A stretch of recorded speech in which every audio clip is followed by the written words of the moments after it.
तो यूपी के माफिया अतीक अहमद के पापों का हिसाब अब शुरू हो चुका है।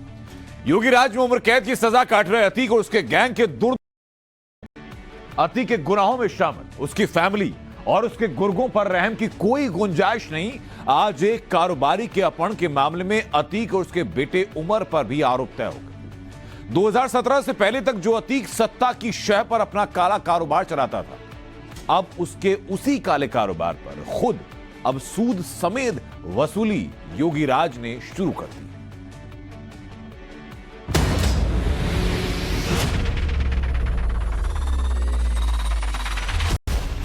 इस माफिया को मिट्टी में मिला देंगे।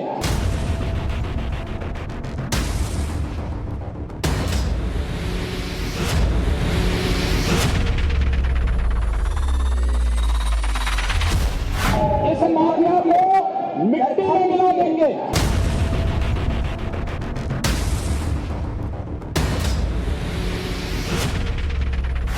समय और वक्त ये किसी को बख्शता नहीं है। याद रखना, ये हर व्यक्ति के कर्मों का फल उसे उसके रहते हुए ही दे भी देता है।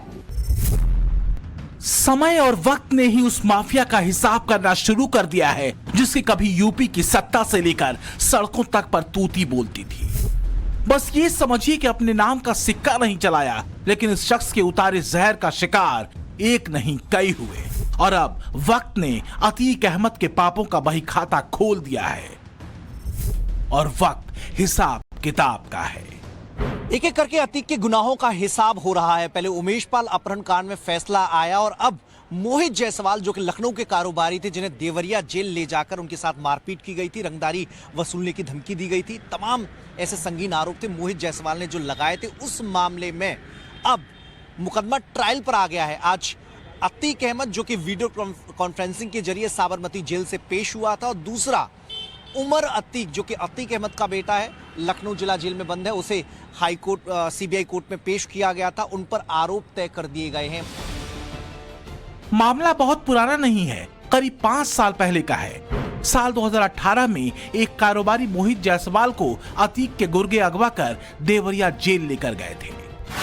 देवरिया जेल में बंद अतीक ने अपने गुर्गों के जरिए ही कारोबारी मोहित का अपहरण करवाया था। तमंचे के बल पर अपहरण करके देवरिया जेल लाया गया था, जिसमें माफिया अतीक और उसके बेटे उमर ने उसे बेरहमी से पीटा था। अतीक और उमर पर मोहित से पिटाई के साथ ही 45 करोड़ की संपत्ति जबरन अपने नाम लिखवाने का भी आरोप लगा था। पाप का घड़ा अब भर चुका है। अतीक की कुंडली के सारे ग्रह उल्टे चल रहे हैं और योगी राज में कानून की मार अब सीधी है। मोहित जायसवाल अपहरण मामले में लखनऊ में सीबीआई की स्पेशल कोर्ट ने अतीक और उसके बेटे उमर के खिलाफ आरोप तय कर दिए हैं। उमर अतीक अहमद इसमें मुख्य आरोपी है। उमर अतीक अहमद ने ही उसे लखनऊ से ले जाकर देवरिया जेल में बंद अतीक अहमद से मुलाकात कराई थी, अपहरण करके वहां पर ले गए थे और वहां पर अतीक अहमद की मौजूदगी में बाकी आरोपियों ने उसके साथ मारपीट की। अब 2023 में जब अतीक अहमद के काले कारोबार का एक एक करके कार्रवाई का दौर जारी है, उसी कड़ी में अब कोर्ट में जितने मामले थे उसमें पैरवी तेजी से शुरू हुई है और अब गवाहों को पेश करने का सिलसिला शुरू होगा और बहुत जल्द अतीक के एक एक करके जितने मामले हैं उनमें भी रफ्तार पकड़ती हुई दिखाई देगी।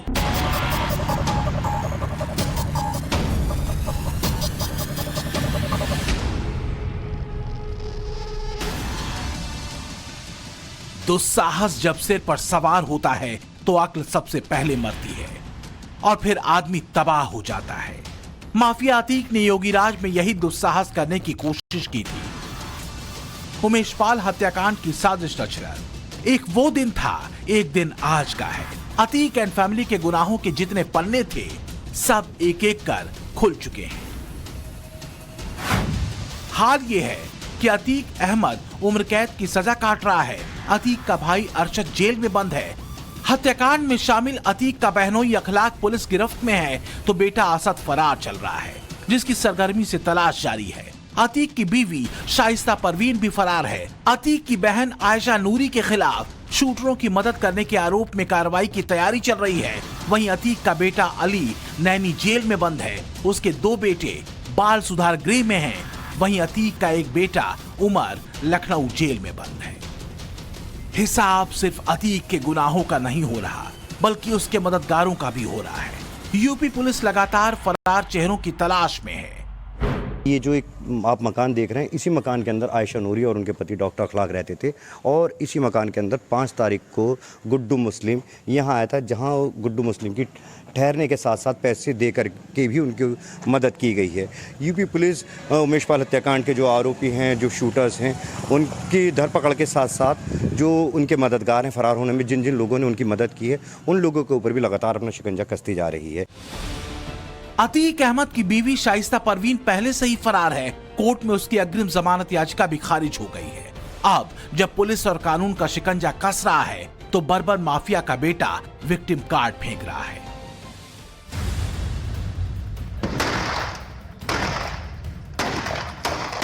जो ट्रेनिंग माफिया अतीक ने अपने भाइयों और बेटों को दी, जो खूनी संस्कार उसके पूरे परिवार की रगों में बहे, जिस सत्ता की शह पर बेखौफ वो गोलियां दागते रहे, अब न वो सत्ता है, न वो रुतबा, न रुआब।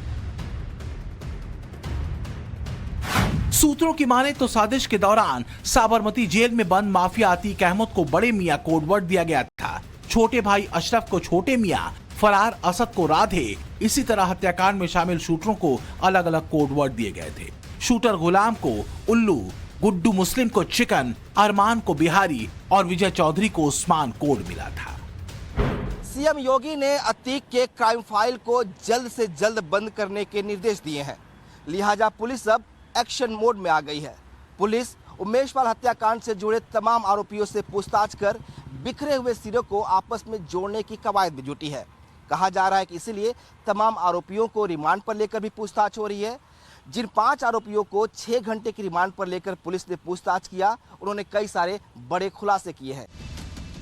अतीक गैंग पर एक्शन तेज है। माफिया को मिट्टी में मिलाने का योगी संकल्प जमीन पर दिख रहा है। ये सीएम योगी के आदेश का ही असर है कि अब अतीक के गुर्गों पर बड़े एक्शन की तैयारी हो रही है। उत्तर प्रदेश की योगी सरकार माफिया डॉन अतीक अहमद को किसी भी कीमत पर बख्शने के मूड में नहीं है। सरकार के निशाने पे न सिर्फ अतीक अहमद और उसका परिवार है, बल्कि उसके गिरोह के वो सदस्य हैं जो लंबे समय से प्रयागराज के नैनी जेल में बंद हैं। नैनी जेल प्रशासन ने अब अतीक अहमद गिरोह से जुड़े हुए जो 20 सदस्य हैं, जो गुर्गे हैं, उनकी एक सूची तैयार की है और अब इन सभी जो गुर्गे हैं उनका जेल ट्रांसफर किया जाएगा। अतीक के काले कारनामों ने जो उसके भाग्य में लिखा है, वो उसको मिलना तय है। जरा इस माफिया के नेटवर्क का अंदाजा लगाइए कि विधायक राजू पाल हत्याकांड में जांच कर रहे पुलिस अधिकारी को धमकी पाकिस्तान से आई थी। हत्याकांड की जांच कर रहे तत्कालीन जांच अधिकारी नारायण परिहार ने बड़ा आरोप लगाया है। उनका कहना है कि जांच के दौरान अतीक अहमद के गुर्गों ने उन्हें धमकाया था, साथ ही 50 लाख रुपए की रिश्वत देने की बात भी की थी। नारायण परिहार का कहना है कि पाकिस्तान से भी उन्हें धमकी मिली थी। जितने पाप माफिया अतीक ने किए, उसमें ये दुर्दिन तो तय था, लेकिन इतनी जल्दी होगा ये तो उसने भी नहीं सोचा था। अभी तो 100 गुनाहों की फाइल है और हर एक का हिसाब बाकी है। Bureau report, times now, Navbharat. तो समय और वक्त ने ही उस माफिया का हिसाब करना शुरू कर दिया जिसे कभी यूपी की सत्ता से लेकर सड़कों तक तूती बोलती थी। बस ये समझिए कि अपने नाम का सिक्का नहीं चलाया, लेकिन इस शख्स के उतारे जहर का शिकार एक नहीं बल्कि कई लोग हुए। और अब वक्त ने अतीक अहमद के पापों का बही खाता खोल दिया और वक्त हिसाब का है। मामला बहुत पुराना नहीं है, करीब 5 साल पहले का ही है, जहां पर एक क्लियर मैसेज सामने आ चुका था और उसी का हिसाब किताब यानी मोहित जायसवाल को जेल में ले जाकर मिलवाने का हिसाब किताब अतीक अहमद का अब हो रहा। ये सब हो पा रहा है योगी राज में, क्योंकि माफियाओं के लिए मैसेज एकदम क्लियर है। सबका साथ, सबका विकास, सबका विश्वास, ये वो मंत्र जो 2014 के बाद से देश में राजनीति की नई धारा बना। जातिवाद और वोट बैंक के तुष्टीकरण के दिन अब बीत चुके और अब बात होती है तो सिर्फ राष्ट्रवाद की, सबके समान अधिकार की। और इसी लाइन पर योगी सरकार ने यूपी के शासन को उसी पहलू पर लाकर कस दिया। नीम भीम का नारा देकर वोट बैंक की महीन सियासत करने वालों की असलियत मेरठ में दिखी, जहां रईस अब्बासी नाम के एक शख्स ने अपना मैरिज हॉल एक वाल्मीकि परिवार को देने से इसलिए मना कर दिया क्योंकि वो दलित समाज से आते हैं। इसके बाद हुआ योगी का एक्शन। लेकिन योगी एक्शन में क्या हुआ, योगी एक्शन क्यों लिया गया, दिखाते हैं इस रिपोर्ट के जरिए।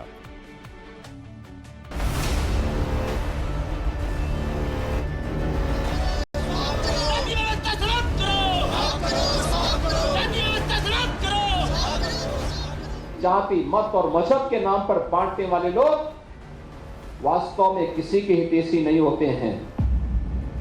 इसी विचार पर कसा है यूपी में योगी का राज, जहां शासन का संस्कार भेद नहीं बल्कि भाव, भावना और न्याय संगत कदम से चलता है। जो विपक्षी जाति धर्म के समीकरणों को साधते और सनातनियों को बांटने का दांव चल रहे हैं, उनको जवाब एक दिन पहले योगी ने भरी सभा में दिया था।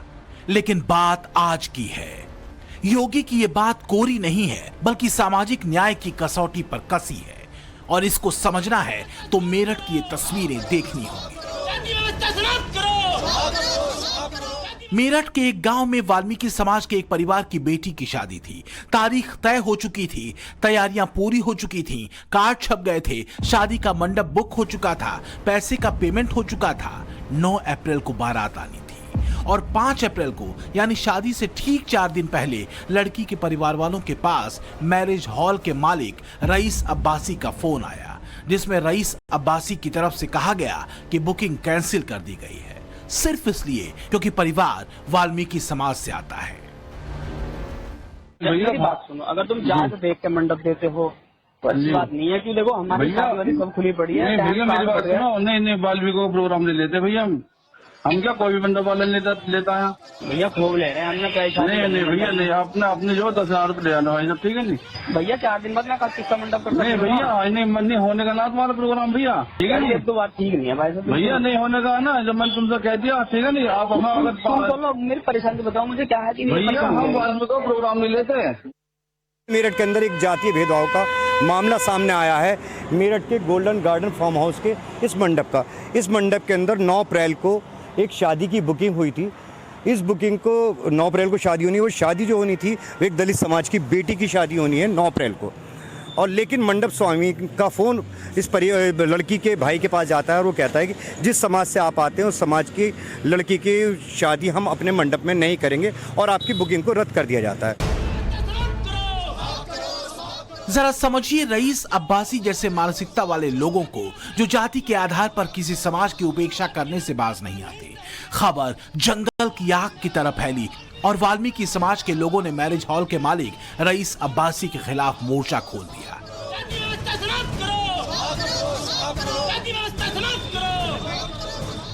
सोशल मीडिया पर इस पूरी घटना को बताते हुए सीएम ऑफिस और सीएम योगी को टैग कर दिया गया। मंडप मालिक का ये कहना कि मैं वाल्मीकि जाति को मंडप बुक नहीं करता या वाल्मीकि जाति की हम बुकिंग नहीं लेते, ये सीधे सीधे भारत दुनिया का सबसे बड़ा लोकतंत्र है और सबसे बड़े लोकतंत्र में जो संवैधानिक रूप से भारतवर्ष चलता है, ऐसे किसी जाति विशेष को टारगेट करके ये कहना कि इस जाति की बुकिंग हमारे मंडप में नहीं होती, इससे बड़ा अन्याय इस देश में कुछ हो नहीं सकता।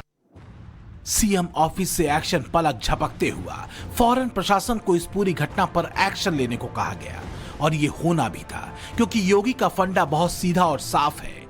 न वो भेद करते हैं, न भेद करने वालों को छोड़ते हैं। जाति और धर्म की लकीर पर होने वाली सियासत को योगी ने पिछले करीब 6 सालों में एक सूत्र से खत्म किया है और वो सूत्र है सनातन राष्ट्रवाद, जो जाति और धर्म में भेद नहीं करता बल्कि पीएम मोदी के सबका साथ सबका विकास के मंत्र पर चलता है।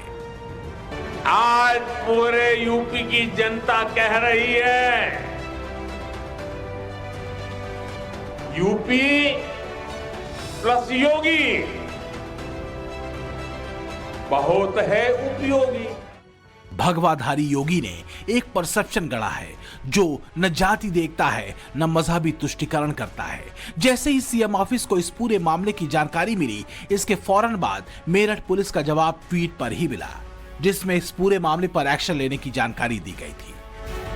नतीजा ये हुआ कि जिस वाल्मीकि परिवार के लिए शादी मंडप की बुकिंग मंडप के मालिक रईस अब्बासी ने जाति देखकर कैंसिल कर दी थी, उसी मंडप को वाल्मीकि परिवार को देना पड़ा। शादी होनी थी 9 अप्रैल को वाल्मीकि समाज की। हाँ जी। तो शादी अब इस मंडप में हो रही है नहीं हो रही है? हो रही है बाबू जी, हो रही है शादी। हम तैयारी कर रहे हैं। तैयारी कर रहे हैं? हाँ। अच्छा, तो शादी के लिए पहले क्यों मना कर दिया गया था? क्या बात क्या हुई थी? हमें जानकारी कोई नहीं है, इल्म नहीं। हम तो दिन आते हैं, रात को अपने घर चले जाते। अब ये जो शादी का प्रोग्राम हो रहा है, जो सजावट हो रही है, ये किस शादी की सजावट हो रही है? क्या ये 9 तारीख का प्रोग्राम है जो उसके लिए कर रहे हैं हम। 2017 के बाद से अगर यूपी बदला है तो उसमें जाति धर्म से आगे बात सबका साथ, सबका विकास और सबके विश्वास की है। मोदी का ये वो मंत्र है जो 2022 में योगी पर दोबारा भरोसे के रूप में सिद्ध होता दिखा है, जिसमें जाति के नाम पर भेद नहीं है बल्कि सबके लिए समान अधिकार की बात है। भगवाधारी योगी ने 2017 में मिले राजयोग को कर्तव्य पथ पर कसा और राजधर्म को सबसे ऊपर रखा। हिंदुत्व की धारा में रचे बसे सर्वे भवन्तु सुखिनः के मंत्र को सबसे ऊपर रखा है, जिसमें जाति धर्म का भेद नहीं है। यही यूपी की नई पहचान है। देश को तरक्की की तरफ आगे ले जा रहे हैं, सकारात्मक भाव से एकजुट रहें, ये हम सबका संदेश है। हमारे मुख्यमंत्री योगी आदित्यनाथ उत्तर प्रदेश में कानून व्यवस्था की बेहतरी के लिए दिन रात ईमानदारी से काम कर रहे हैं। बदलाव यही है यूपी में, जहां जाति को देखकर फर्क करने वालों को योगी की तरफ से करारा जवाब मिलता है। वाल्मीकि समाज की बिटिया की शादी अब तय वक्त पर होगी और तय जगह पर होगी। यही बदलाव है जिस पर नया यूपी कसा गया है। Bureau report, times now, Navbharat.